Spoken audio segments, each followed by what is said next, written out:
इस कहानी की शुरुआत में हम गौर को देखते हैं जो अपने हाथों में अपनी बेटी को लिए कहीं भटक रहा होता है। वो लगातार अपने मानने वाले देवता से प्रार्थना कर रहा था कि किसी तरह वो उसकी बेटी को बचा ले, पर उसकी प्रार्थना का कोई फायदा नहीं होता है और उसकी बेटी की भूख और प्यास की वजह से मौत हो जाती है। वो वहीं रेत के बीच में निराश पड़ा होता है। तभी उसे कुछ आवाज सुनाई देती है और जब वो वहां से होते हुए जंगल के अंदर जाता है तो वहां उसे पानी का एक तालाब दिखाई देता है। वो जल्दी से उसमें कूदकर अपनी प्यास बुझाता है। वो तालाब से जब निकलकर बाहर आता है तो वहां पर गिरी एक तलवार से उसका हाथ कट जाता है, पर उसका जख्म तुरंत ही ठीक हो जाता है। वहीं कुछ दूर पे उसे कुछ फल भी दिखाई देते हैं और वो उन पे भूखे जानवरों की तरह टूट पड़ता है। कुछ देर के बाद वहां पे प्रकाश के देवता आते हैं जिसे गौर पूजा करता था। गौर उससे कहता है कि वो उसका आखिरी भक्त है। उसकी धरती सूख गई और सारे जीवों का अंत हो गया, पर वो अब भी उन्हें दिल से अपना देवता मानता है और उसे उम्मीद है कि वो उसकी मनोकामना जरूर पूरी करेंगे। इस पर प्रकाश का देवता हंसते हुए कहता है कि उसने नेक्रोसॉर्ड के धारक को अभी अभी खत्म किया है, जो उसे मारकर उसके साम्राज्य का अंत करने आया था, और वो उसके जैसे किसी तुच्छ प्राणी की मनोकामना क्यों पूरी करेगा। पर गौर उससे कहता है कि उसके साम्राज्य का अंत तो पहले ही हो चुका है, क्योंकि उसे अब पूजने वाला कोई नहीं बचा है। पर उस देवता को इसकी कोई चिंता नहीं थी, क्योंकि उसे उम्मीद थी कि उसके जैसे और भी कई लोग आ जाएंगे। गौर उससे कहता है कि उन्होंने कितने कष्ट सहे, उसकी बेटी मर गई, पर फिर भी वो इसी उम्मीद से उन्हें पूजता रहा कि एक दिन वो उसकी मनोकामना जरूर पूरी करेंगे। वो देवता उससे कहता है कि उनके लिए बलि देना ही एक भक्त का सौभाग्य है और यही उसकी नियति भी है। ये सब सुनकर गौर का उससे विश्वास उठ जाता है और वो उससे कहता है कि वो कोई देवता नहीं है और अपने गले में पहने उसकी ताबीज को उतार कर फेंक देता है। पर इससे प्रकाश का देवता गुस्सा हो जाता है और वो उसे उठाकर मारने ही वाला होता है कि तभी वहां पर पड़ी नेक्रोसॉर्ड गौर के हाथ में आ जाती है और उसकी पावर भी उसके अंदर आ जाती है और वो उस तलवार से उस देवता को मार देता है और ये कसम खाता है कि आज से वो किसी भी देवता को जिंदा नहीं छोड़ेगा। अगले सीन में हम थॉर को देखते हैं जो एक पेड़ के नीचे बैठकर ध्यान लगा रहा होता है। वहीं कॉर्क कुछ लोगों को थॉर की कहानियां बता रहा था कि कैसे वो बचपन से ही उन लोगों के लिए लड़ता आया है जो खुद नहीं लड़ सकते, और फिर कैसे वो जेन फॉस्टर से मिला, पर जल्दी वो दोनों अलग भी हो गए। उसके माँ बाप, भाई और हर कोई जो उससे प्यार करता था सब बिछड़ गए या तो मारे गए, पर उसने दूसरों के लिए लड़ना नहीं छोड़ा। उसने गार्डियंस ऑफ गैलेक्सी के साथ टीम बना करके बहुत सी लड़ाइयाँ लड़ी, पर फिर भी वो अपने अकेलेपन को दूर नहीं कर पाया। और जब भी कोई बस उसे इतना कहता कि उसे उसकी जरूरत है, वो तैयार हो जाता। तभी वहाँ पर थॉर के पास क्वेल आता है जो उसे एक लड़ाई के लिए चलने को कहता है। थॉर तुरंत वहाँ से एक प्लेनेट पे पहुँचता है जहाँ गार्डियंस पहले ही किसी फोर्स से लड़ाई कर रहे होते हैं। वहाँ का राजा याकाल थॉर का स्वागत करता है और उसे बताता है कि वो लोग यहाँ पर सालों से शांति से रहा करते थे, पर फिर उनके देवों को मार दिया गया और अब लुटेरे उनकी पवित्र मंदिर पर भी कब्जा कर चुके हैं। थॉर ने वो मंदिर वापस दिलाने का वादा करता है और वो उन सब लुटेरों से लड़ने लगता है और कुछ देर की लड़ाई के बाद ही वो उन सबको मारकर हरा देता है, पर इसमें उनका वो मंदिर भी टूट जाता है। अगले सीन में हम जेन फॉस्टर को देखते हैं जिसे 4th स्टेज कैंसर हुआ होता है और उसके बचने की उम्मीद बहुत कम ही थी। तभी एक दिन उसे वाइकिंग्स की कोई बुक दिखाई देती है जिससे उसे मियोनेर और एसगार्ड की याद आती है। आगे हम वैल्क्री को देखते हैं जो धरती पे बसे एसगार्ड की हेड होती है। एसगार्ड में हम एक ओडिन, थॉर और लोकी का प्ले चलता हुआ देखते हैं, जहाँ इस बार के प्ले में थॉर की बहन हेला को भी दिखाया जाता है। वहीं थॉर का टूटा हुआ हथौड़ा भी रखा होता है जिसे अब लोग देखने के लिए आया करते थे। जेन भी उसे देखने के लिए वहां पहुंचती है और जब वो उसके पास आती है तो उन टूटे हुए टुकड़ों में कुछ हरकत होने लगती है और उनसे बिजली निकलने लगती है। इधर थॉर को उस प्लेनेट का राजा खुशी से 2 बकरे भेंट करता है और उसके बाद वो सब अपने शिप में आ जाते हैं। तभी उन्हें बहुत से मैसेज आने लगते हैं। कई सारे प्लेनेट से लोग थॉर को मदद के लिए बुला रहे होते हैं क्योंकि कोई है जो उनके देवों को मार रहा है।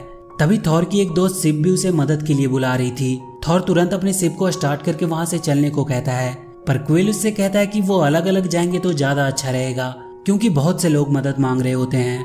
और इसके बाद क्वेल थॉर और कॉर को वहीं छोड़कर किसी दूसरे प्लेनेट के लिए निकल जाता है और वो दोनों स्टॉर्म ब्रेकर की मदद से बाइफ्रोस्ट के थ्रू शिप के पास पहुंचते हैं, जहां वो देखते हैं कि फेलिकेरियन के देवता फेलिका को किसी ने मार दिया है। वहीं उसे शिप भी मिलती है। वो थॉर को बताती है कि जिसने उन्हें मारा उसका अगला टारगेट एसगार्ड है और वो अभी वहीं जा रहा है। इधर गौर एसगार्ड तक पहुंच चुका होता है। उसके राक्षस वहां पे हमला करने लगते हैं, पर तभी वहां पर वैल्क्री अपने उड़ते हुए घोड़े पर आती है और उन सब पे हमला करने लगती है। थॉर भी वहां पहुंच जाता है और वो उन सब से लड़ने लगता है, पर तभी थॉर को वहाँ अपना हथौड़ा दिखाई देता है। उसे समझ नहीं आ रहा होता है कि उसे चला कौन रहा है। तभी वो वहाँ पे एक लेडी थॉर को देखता है जो उसके हथौड़े को चला रही होती है। पर जब वो उसे जाकर मिलता है तो वो पूरी तरह से हैरान हो जाता है, क्योंकि वो उसकी एक्स गर्लफ्रेंड जेन होती है। और यहाँ पर हमें उनका फ्लैशबैक दिखाया जाता है कि कैसे वो दोनों साथ में होते हैं। और एक बार थॉर अपने हथौड़े से हमेशा जेन की हिफाजत करने को कहता है, और उसी वक्त उसके हथौड़े में कुछ जादू भी हुआ था। पर फिर कुछ ही दिनों के बाद दोनों अपने अपने काम की वजह से अलग हो गए।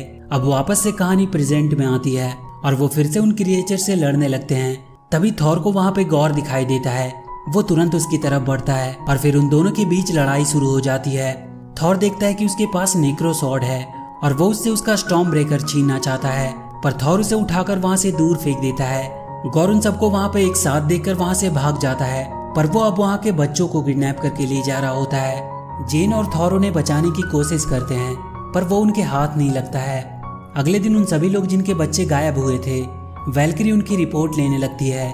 सारे लोग बहुत परेशान थे, पर थॉर उन सबको ये विश्वास दिलाता है कि वो उन्हें बहुत जल्द ढूंढकर उनके पास ले आएगा। और इसके बाद थॉर वैल्किरी और जेन से गौर के बारे में बात करने लगता है। वैल्किरी बताती है कि गौर अपनी परछाइयों से राक्षस बनाता है और उसके पास नेक्रो स्वॉर्ड भी है। जेन उस नेक्रो स्वॉर्ड के बारे में पूछती है। थॉर उसे बताता है कि वो एक प्राचीन तलवार है जिसमें देवताओं को मारने की शक्ति है, और समय के साथ वो तलवार अपना हाथ बदलता आया है। वो जिसके भी हाथ में होता है वो उसे ही धीरे धीरे भ्रष्ट करके मार डालता है। तभी वहाँ पे हेमडाइल के बेटे एस्ट्रीड की परछाई आती है। थॉर उसकी आंखों का जादू इस्तेमाल करके उनके पास पहुँचता है और उन सारे बच्चों को बताता है कि वो अपनी टीम के साथ बहुत जल्द वहाँ आने वाले हैं और उन्हें वहाँ से छुड़ा कर ले जाएंगे। थॉर जेन को बताता है कि गौर ने बच्चों को अंतरिक्ष के उस हिस्से में रखा है जहाँ सिर्फ अंधेरे सायों का राज है। इसके बाद वो एक शिप को लेकर देवताओं से मदद मांगने के लिए निकल पड़ते हैं और वो सब देवताओं के महल में पहुंच जाते हैं जहाँ बहुत सारे देवता आए हुए होते हैं। वो सब किसी तरह भेष बदल कर वहाँ पहुंच जाते हैं और उसके बाद उन सारे देवताओं का हेड जियूस वहाँ पर आता है। वो अपने दरबार को संबोधित करने लगता है। तभी थॉर उनसे कुछ कहने लगता है और वो वहाँ बीच स्टेज पे आ जाता है। वो जियूस को गौर के बारे में सारी बातें बताता है और उसे मारने के लिए उसका हथियार थंडरबोल्ट मांगता है। पर इस बात से जियूस गुस्सा हो जाता है और उसे कैद कर लेता है। वो उससे कहता है कि गौर के पास नेक्रो स्वॉर्ड है और वो उन्हें मार सकता है, और इसीलिए वो उससे जाकर लड़ना नहीं चाहता क्योंकि वो लोग यहाँ पे सेफ हैं और वो उनकी कोई भी मदद नहीं करना चाहता। जियूस सबसे कहता है कि उन्हें चिंता करने की कोई जरूरत नहीं है क्योंकि गौर कभी भी इटर्निटी तक नहीं पहुंच सकता। इटर्निटी ब्रह्मांड में मौजूद सबसे शक्तिशाली जीव है और उस तक सबसे पहले पहुंचने वाले की हर इच्छा पूरी होती है, और अगर गौर वहां तक पहुंच गया तो वो एक ही झटके में सारे देवताओं को खत्म कर सकता है। जियूस थॉर और उसके साथी को वहीं कैद कर लेने को कहता है क्योंकि उनके यहाँ से जाने की वजह से गौर भी वहां आ सकता है और फिर वहां के सारे देव खतरे में पड़ सकते हैं। पर वैल्किरी और जेन उन सब पर हमला करने लगती है। थॉर भी अपने जंजीर तोड़ देता है और उनसे लड़ने लगता है। तभी जियूस अपने थंडरबोल्ट से कॉर्ग पे हमला कर देता है जिससे कॉर्ग वहीं बिखर कर ढेर हो जाता है। ये देखकर थॉर को बहुत गुस्सा आता है और जब जियूस उस पर हमला करता है तो वो उसके थंडरबोल्ट को पकड़कर उसकी तरफ जोर से फेंकता है जिससे वहीं पर उसकी मौत हो जाती है। थॉर देखता है कि कॉर्ग का हेड अभी भी जिंदा है। वो उसे उठा लेता है और अपने शिप को अंदर बुलाता है। वैल्किरी वहां ऊपर जाकर थंडरबोल्ट ले लेती है और फिर सब वहां से निकल जाते हैं। अब वो सब गौर के प्लेनेट की तरफ बढ़ रहे होते हैं। वहीं थॉर जेन से कहता है कि वो अब भी उससे प्यार करता है। जेन उसे बताती है कि उसे कैंसर है और वो मर रही है। थॉर को ये सुनकर बहुत दुख होता है, पर वो जेन से कहता है कि तुम जितने भी दिन जियो अच्छे से जियो और वो उसके साथ हमेशा खड़ा रहेगा। जेन उससे कहती है कि वो मरने से पहले उन बच्चों को बचाकर वापस लाना चाहती है। और कुछ देर बाद वो सब गौर के उस अंधेरे प्लेनेट पे पहुंच जाते हैं। वहाँ चारों तरफ सिर्फ अंधेरा ही था और वो बच्चे भी वहाँ से गायब होते हैं। जेन को वहाँ कुछ पोस्टर मिलते हैं जिनमें स्टॉर्म ब्रेकर के थ्रू इटर्निटी तक पहुँचने का जरिया दिखाया गया होता है। वो समझ जाती है कि गौर स्टॉर्म ब्रेकर को पाना चाहता है, इसीलिए वो तुरंत उसे उठाकर वहाँ से कहीं दूर फेंक देती है। और तभी वहाँ पर गौर आता है। जेन उसके ऊपर हमला करती है, पर वो उन सबको अपने पावर से कैद कर लेता है और थॉर से स्टॉर्म ब्रेकर देने को कहता है और वो जेन और वैल्किरी को मारने लगता है। थॉर के पास अब कोई रास्ता नहीं था। वो स्टॉर्म ब्रेकर को बुला लेता है और वहां चारों तरफ जोरदार बिजली गिरती है। गौर अपने क्रिएचर्स को बनाने लगता है और इसके बाद वो थॉर से लड़ने लगता है। वैल्किरी और जेन उसके क्रिएचर से लड़ रहे होते हैं और एक समय ऐसा आता है जब गौर वैल्किरी को थंडरबोल्ट से मारकर घायल कर देता है। जेन उसे तुरंत वहां से निकालने को कहती है। थॉर गॉर को रोकते हुए स्टॉर्म ब्रेकर से घर ले जाने को कहता है और इसके तुरंत बाद वहां पे बाइफ्रोस्ट खुल जाता है। पर गॉर स्टॉर्म ब्रेकर को छीनने में कामयाब रहता है और इधर वो तीनों धरती पे वापस आ जाते हैं। जेन की भी हालत बहुत खराब होती है क्योंकि उसका कैंसर उस पर हावी हो रहा था। उसे हॉस्पिटल में भर्ती कर दिया जाता है और थॉर उसे अब वो हथौड़ा उठाने से मना करता है क्योंकि वो जितनी बार उसे उठाती है उसका शरीर कमजोर होता जाता है और वो कैंसर से हारती जा रही थी। थॉर उसे जल्दी वापस आने का बोल के वहां से चला जाता है। वैल्किरी भी उसके साथ नहीं जा सकती थी क्योंकि वो भी घायल थी। इधर गॉर उन बच्चों को लेकर इटर्निटी के द्वार तक पहुंच चुका था और स्टॉर्म ब्रेकर की मदद से वो उसके दरवाजे को खोलने लगता है। तभी वहां के एक स्टैचू के गिरने से बच्चे दबने वाले होते हैं, पर तभी वहां पे थॉर आ जाता है। गॉर तब तक अपने क्रिएचर को बनाने लगता है। थॉर उन सब बच्चों में अपनी पावर डाल देता है और वो सब उन क्रिएचर से लड़ते हुए आगे बढ़ने लगते हैं। थॉर जाकर गॉर से लड़ने लगता है पर उसके सामने वो कमजोर पड़ रहा था और इधर हॉस्पिटल में जीन को भी बेचैनी हो रही होती है। वो अपने हथौड़े की तरफ देखती है। इधर गौरव थॉर को मारने ही वाला होता है कि तभी वैल्किरी की घोड़े पे बैठ के वहां पे जेन आती है और उसे बचा लेती है। हालांकि थॉर उसे देखकर बहुत दुखी होता है क्योंकि उसे पता था कि इसके बाद वो जिंदा नहीं बच पाएगी। जेन जाकर गौर को रोकती है और थॉर तब तक स्टॉर्म ब्रेकर को वहां से हटाने की कोशिश करता है और उसे हटाकर वो एस्ट्रिड को उसके थ्रू सारे बच्चे को घर पहुंचाने को कहता है। एस्ट्रिड सारे बच्चों को लेकर घर की तरफ निकल पड़ता है। थॉर अब भी गौर से लड़ रहा होता है। तभी जेन अपने हथौड़े से उसकी तलवार के 2 टुकड़े कर देती है और फिर वो उसे पूरी तरह खत्म कर देती है। पर जेन अब बहुत घायल हो चुकी थी। इटर्निटी का दरवाजा तब तक खुल चुका था और गौर तब तक धीरे धीरे उस तक पहुंच भी जाता है। वो इटर्निटी से अपने लिए वरदान मांगने ही वाला होता है कि थॉर उसे रोककर समझाने की कोशिश करता है कि ये सब करके भी उसे शांति नहीं मिल पाएगी। वो उसे एक बार अपनी बेटी के बारे में सोचने को कहता है।